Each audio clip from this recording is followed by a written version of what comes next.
tenemos en línea al economista Sebastián Menescaldi, director de la consultora EcoGo. Nos viene bárbaro. Acaba de hablar Luis, Sebastián, ¿cómo estás?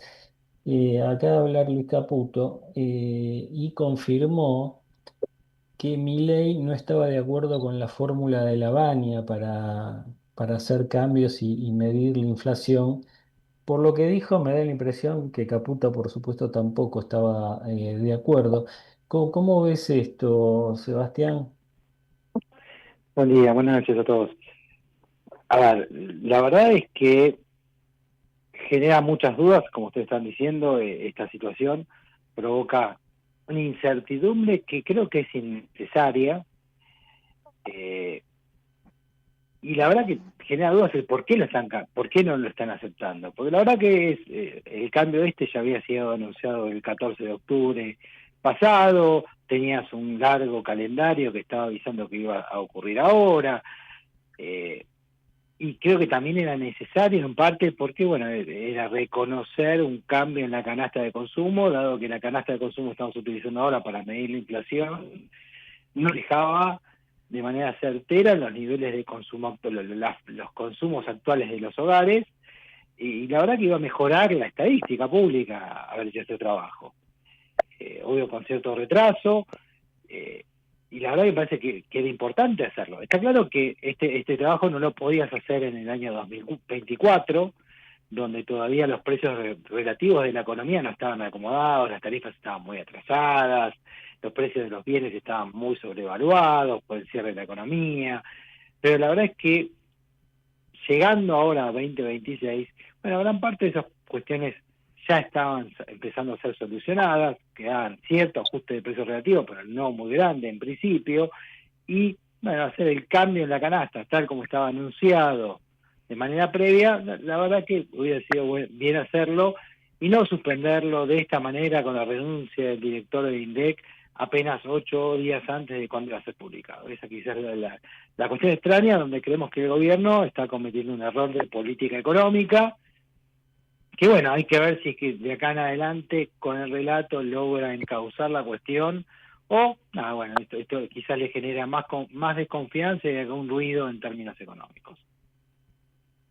Sebastián Iván Damianovich te saluda, ¿cómo Bueno, estás? sí, bueno, bueno, No, efectivamente, ¿no? Es decir, cuando uno piensa en lo que cuesta construir credibilidad, y tal vez sea el elemento intangible más valioso que tenga cualquier gobierno, también sabemos lo que cuesta, lo fácil que es destruirla, ¿no? Y la Argentina tiene muchísimos ejemplos en ese sentido, incluso cuando todavía no podamos medir exactamente cuál es el impacto, ¿no? En términos de credibilidad, de confianza, de esta alteración en la difusión de las cifras. Pero yo te quería consultar un poco, entender, porque ahora es inevitable hacer la comparación, es decir, bueno, si el índice actual, que es el mismo que se va a mantener, va a dar la semana que viene, no sé, vamos a poner entre un 12 y un 3%, se ubicará ahí. Bueno, ¿cuánto hubiera sido, ¿no? Eventualmente con la nueva medición? La mayoría coinciden y te quiero preguntar si ustedes creen en que la diferencia era prácticamente imperceptible en este mes de enero que se va a dar a conocer. Esa es la primera pregunta y después la segunda pregunta es, ¿qué pasaría en todo caso si se aplicara esta nueva fórmula, ahora trunca, de manera retroactiva en relación al ajuste de salarios, pensiones, jubilaciones? bien. A ver, sobre la primera pregunta, nosotros relevamos solamente precios, somos una consultora que está haciendo precios hace mucho tiempo, ya desde 2008, 2009. Y cuando nosotros hicimos el ejercicio, empezamos a prepararnos también para hacer el cambio metodológico, empezar a preparar bases nuevas, y empezar a preparar archivos nuevos con la estructura nueva, con los cambios de productos que iban de un lado a otro.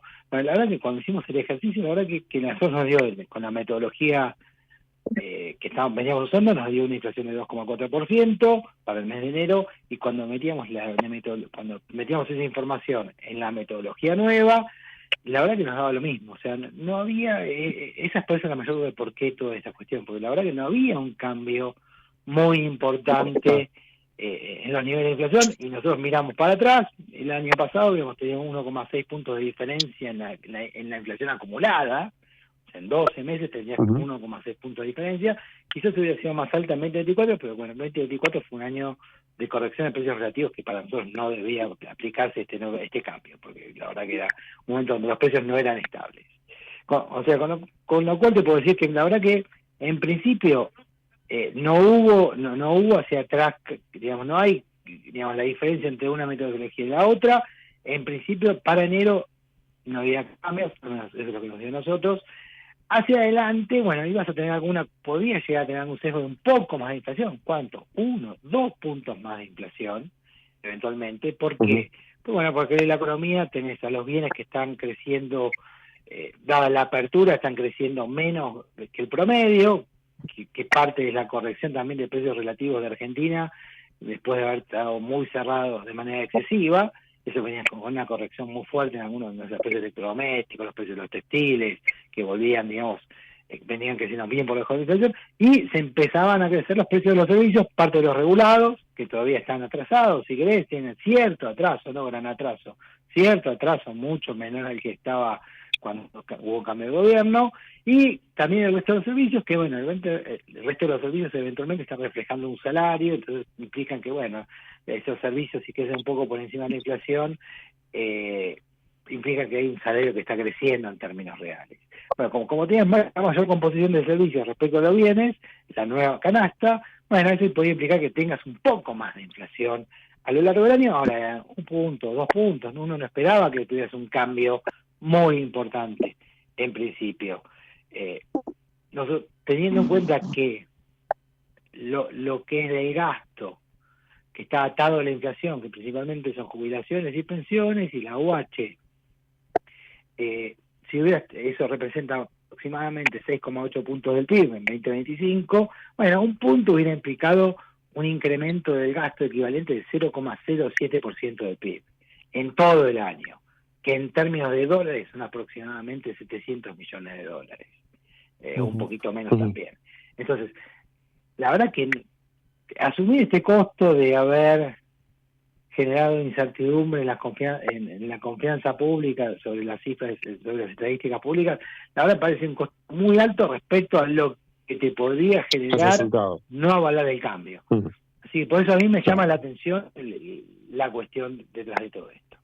Y da la impresión de que no es el único ruido que se ha generado en los últimos tiempos. Será turno de los analistas verlo más a fondo, pero lo que ocurrió esta semana en los mercados también parece haber generado un poco de ruido. ¿No te parece? ¿Sabes qué, José? Perdón, no te escuché bien. ¿Me podrás No, repetirlo? que lo que dijo Caballo, lo que dijo Luis Caputo esta semana, lo que dijo Javier Milei, también parece haber generado algo de ruido en los mercados. Sí, a ver, yo la verdad que intentaron justificarlo diciendo no lo voy a cambiar porque si baja la inflación van a culpar a que cambié el instrumento. Y la verdad que no es así la manera en que se construyen las estadísticas públicas, y la confianza, y los mercados también, digamos, o sea, el mercado tiene que confiar. Y la verdad que me parece que la explicación que dieron fue incompleta, y no tenía gran asidero, y bueno, por eso el mercado va a descontar. Por ahora la verdad que el efecto en los mercados no fue muy grande. Vos cuando ves qué pasó con la cotización de los bonos SER, que serían los activos más afectados, no vieron gran cambio en su cotización, incluso en primer día habían subido un poco, habían bajado un poco después, pero bueno, hay que ver qué hace el mercado en el largo plazo, digamos. En el corto plazo no impactó, ya cuando hablas de un bono 27-28, y ahí sufrió un poquito más. Pero bueno, por ahora, digamos, el gobierno está intentando manejar el relato. Yo creo que tiene chances de revertirlo y que esto quede como una mala anécdota en el tiempo. Sebastián, gracias como siempre. Buen año, un fuerte abrazo. Igualmente. Bueno, nos vemos pronto. Hasta luego, José. Chao, Iván. Ahí estaba el Javier. economista Sebastián Menescaldi. Bueno, es interesante empezar el año con amigos. Iván.